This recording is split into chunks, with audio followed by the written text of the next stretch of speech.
برای من آن زمان روز پرزیدنت خواهد شد که پرزیدنت به این مشکلات مردم ما توجه کنند. نخواه در حدود جمهوری تاجیکستان ما نان خود را از دهانمون کشیده گیرند چیزی گفته نتوانیم. چیکار کنیم؟ شرط از مردم به کوچه ها برآیند، شرط از مردم به جنگ و جدال پردازند. چیکار کنیم؟ خرمونه همین یک دهانمون با مهنت خودمون ما کسی را از بدین خاطر رهبران دولت بیاید عذاب ندید. شخصا مرا اگر عذاب دادنی هستید این خیلی آهسته آهسته سیل کرده نکشید. یک بار کشید بیاید جان شما هم خلاص جانی من هم خلاص. و تو کی اینقدر خونی مردم میخورید؟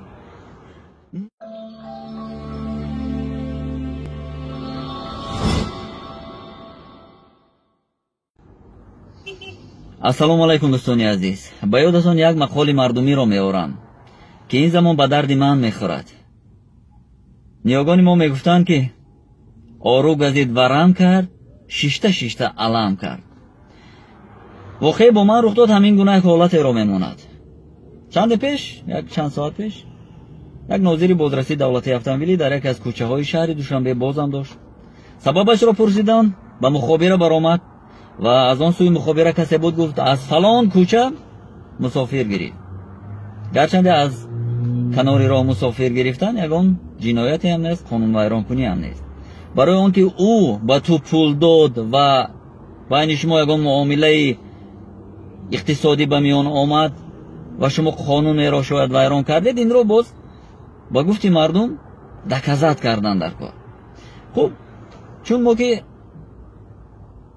از وصیت و تربیه پدرمان دور نیستیم، خدا رحمتشان کند، همیشه تاکید بر آن میکردن که هرگز پسرم دروغ نگوی و نان حرام مخور. نان حرام گفته پول حرام را در نظر داشتن، چون خودشان خدا رحمت کنند از عادی ترین از زمان یتیم چون کلان شدند در مکتب میخوندن، کار کالخوز میکردن، بعدا همچون مکانیزاتور کار کردن در صنف‌های بالایی و در همان زمان شوروی توانستند که در کالج آمار تحصیل کرده و تا آخرین لحظه های حیات 9 نفر فرزند را با نوک قلم همچون محاسب بخگالتر بخورانند، بپوشانند و هرگز در کارشان حرام نمی گرفتند، حرام یگان کار را انجام نمی دادند. هر کار می کردن می گفتند پسرم کار حلال از روی قانون انجام ده. خوش و ما هم اقرار شدیم همین گونه که در حقیقت مسافر گرفتیم. خیر چاره چیست؟ نشود که من روان کجای دزدی کنم، چون من دزد نیستم، من دزدی کردن نمیتوانم، این گونه آدم نیستم. یا بروم آدم کشی کنم؟ کی را بکشم بگوید؟ کسی اگر شما دانید مرحمت گوید که من روم بکشمش. ولی حیات یا خدا را شکر که من خونخوار نیستم، من قاتل نیستم، من خونی کسی را ریخته نمیتوانم، از خون غشم می آید. پس چیکار کنم؟ کار جسمانی؟ روم بار کشم؟ آخر جسم من، این جسم من برای کار وزنی نیست. من لاغر کجا؟ یک شاعر نامش را فراموش کردم، بسا زیبا گفته بود سلاح کار کجا و من خراب کجا، ببین تفاوت ره از کجاست تا به کجا. حافظ شیرازی بود خطا نکنم اگر. خوش پس چیکار کنم؟ من که 11 سال در مکتب میانه خواندم، من که 4 سال سیستم بکالور دانشگاه ملی را با بهای اعلا ختم کردم، من که با عنوان ماجستری علوم فیلولوژی در دانشگاه ملی مشرف شدم، 2 سال دیگر تحصیل کردم، من که 18 سال در کمیته تلویزیون و رادیو نزد حکومت جمهوری تاجیکستان با زینه‌های گوناگون کار کردم، تا با اونه که بعدا فهمیدن که محل از کجا است و این جوانی وحدتی را کی راه داد با این زینه‌های بالایی و پیشپایی خوبی هم دادن و مجبور هم کردن که عریضم رو با دست خودم بنویسم و یا خود از گفتن کمبودی های بعضی از نمایندگان حکومت دست بکشم و من انتخاب کردم راه درست را، نه راه چاپلوسی و دروغگویی را، نه راهی کور کردن چشم را، نه راهی بستن دهان و زبان خودم را. و همین گونه هم شد. برایم این اجازتنامه موقتی اداره اتومبیل را دادند و گفتند دستور رئیس شهر است که شما دیگر حق ندارید در شهر دوشنبه با مسافرکشانی غیر قانونی مشغول شوید. من چیکار کنم؟ 580 سومون جریمه این بند حقوق ویرانکنی مأموری است. 580 سومون در یک بود 2 مراتب شد تقریبا. شما فکر نمیکنید که هر یک شهروندی که در این جمهوری هست میخواهد حداقل روزگار خود و فرزندانشان را پیش ببرد؟ از هر این جانب افراد زیاد می نویسند برادر عزیز، دوستی گرامی، روز پرزیدنت مبارک باشد. امروز روز پرزیدنت است، 16 نوامبر. من به کسی جواب ندادم، کسی را هم تبریک نکردم. سبب داشت. سببشون است که من تنها آن زمان پرزیدنتم را تبریک میکنم، تنها آن زمان با روز پرزیدنت مردم کشورم را تبریک میکنم که پرزیدنت من غمخوار من باشد، که پرزیدنت من غمخوار کودکان من باشد، که پرزیدنت من غمخوار اهل عائله من باشد، پرزیدنت من غمخوار ملت من باشد، پرزیدنت من غمخوار مردم کشورش باشد.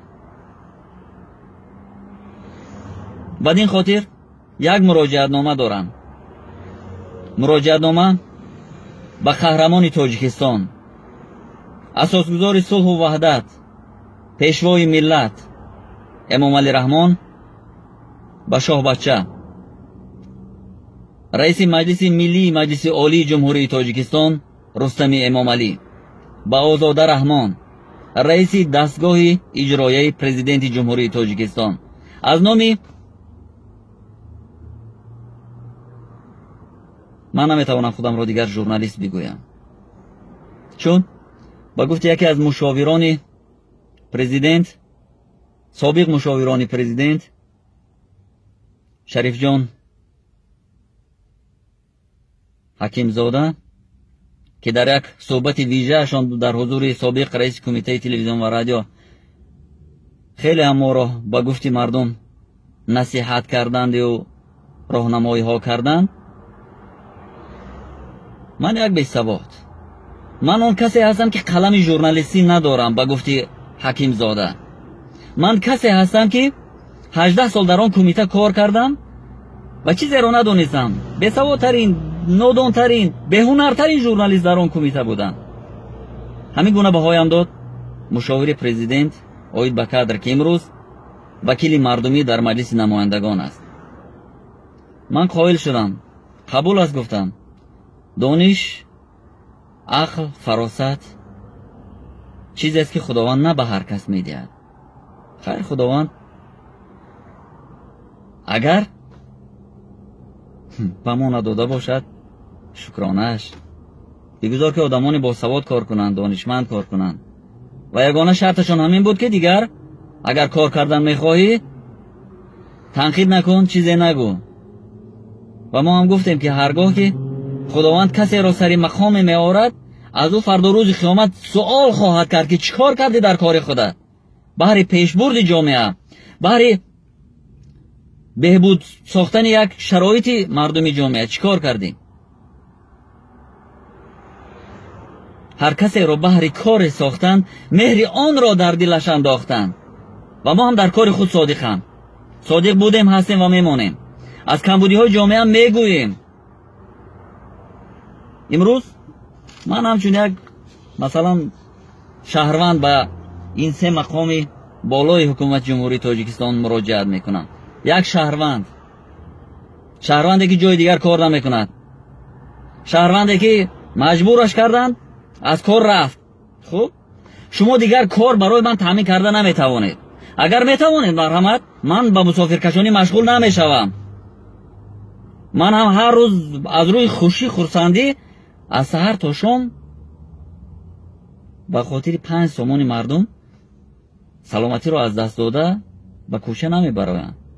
یا ما از حساب ان همین تاکسی 5 سومونه هر روز 100 سومون و 200 سومون نمیابیم.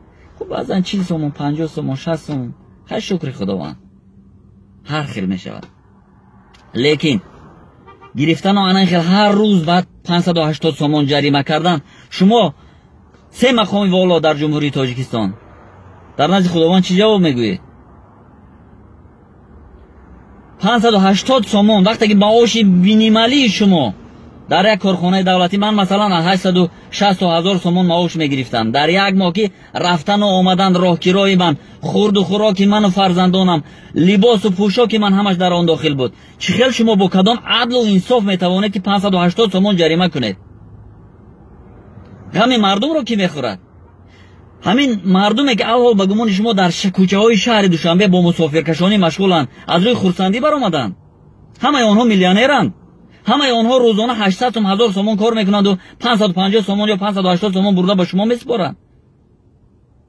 از روی خرسندی من در یک نامه الهیده برای رئیس شهر دوشنبه چون تعیین شده بودند خواهش کرده بودند که برادر عزیز، دادر گرامی، خدا دولتت پاینده بود. آینده امید است که وارثی پدر میشوی.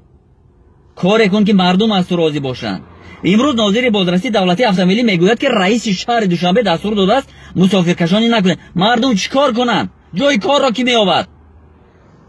نان میخورده فرزند هر یک مسافرکش که امروز در شهر دوشنبه در دیگر شهر و ناحیه ها هستند از حساب همین ماشینشان است. خدمت کسی را میکنند، رزق روزی آنها را پیدا میکنند. شما رزق روزی فرزند یک کسی دیگر را از دهانشان گرفتنی هستید، حالان که رزق روزی ازلی است. خداوند از جای گرفته‌تان شما را حتما باز جزا میدهد. 5 گرفته‌تان 500 میبراید انشاءالله. برای من آن زمان روز پرزیدنت خواهد شد که پرزیدنت به این مشکلات مردم ما توجه کنند. نخواد در حدود جمهوری تاجیکستان ما نان خود را از دهانمون کشیده گیرن چیزی گفته نتوانیم. چیکار کنیم؟ شرط از مردم به کوچه ها براین، شرط از مردم به جنگ جدال پردازن. چیکار کنیم؟ خرمونه همین یک دهن نانمون با مهنت خودمون. ما کسی را از کارش نگرفتیم، ما کسی را یک حقارت و دشنام نکردیم، با مسافرکشانی مشغولیم. مانید کسی که حقوق خود را میداند باید طلب کند.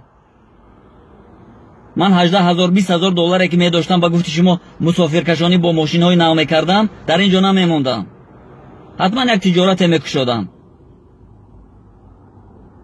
ولی مردمی کمبغل اکنه یک ماشینی و مثل من شاید همین ماشین را هم گمان نکنه که من از پول کمیته تلویزیون و رادیو خریدم. این ماشین را هم خدا را شکر برادرانم که در روسیه کار و فعالیت دارند زمان خرید دادند که اکا با اون کار دولتت از گشنگی میموری کدام روز 4 مسافر بر بیار اقلا نانی میخوردگیت میشوند. کسی از سابق همکارانم میگو که خندت روزن عبدالستار باز میگوین با پول کمیته تلویزیون و رادیو خانه و در کردن نمیشه. من تو خانه ساخته ایستاده کو. خدا را شکر من همین یک بار دیگر هم میگویم خداوند ان همون مهاجران ما که در روسیه هستند برکتشون دهد. هر یک چیزی که ما یافتیم از حساب همون مهاجران است. بعد این خاطر رهبران دولت بیاید عذاب ندید. شخصا مرا اگر عذاب دادنی هستید این خیلی آهسته آهسته سیل کرده نکشید. یک بار کشید بیاید جان شما هم خلاص جان من هم خلاص. او تو کی اینقدر خونی مردم میخورید؟ من دیگر کار کردن نمیتوانم، دزدی آدم کشی نمیآید از دستم. این اشم 580 سومون من خیر فردا روز قیامت جوابشون رو شما میدید. از شکمی خودم میزنم، از سر و لباسی کودکانم میزنم، میبرم با گایی میسپارم یا با کیسه نمیدونم کدام یک وزیر مالیه میرود، رئیس بانک ملی میرود، معاونانش یا با کیسه کدام بالاها. ولی بدونید که این کار شما حتما زمان میرسد که جواب سوال خواهد داشت. اگر در این دنیا هم نشد پیش خداوند جواب میگوید. فکر این مردم کمبغل را نمیکنید. چیکار کنند آنها؟ جای کارشون کو یافتن نمیتوانید، جای کاری ندارید. پس نون زندگیشان را پیش برند. حوالتون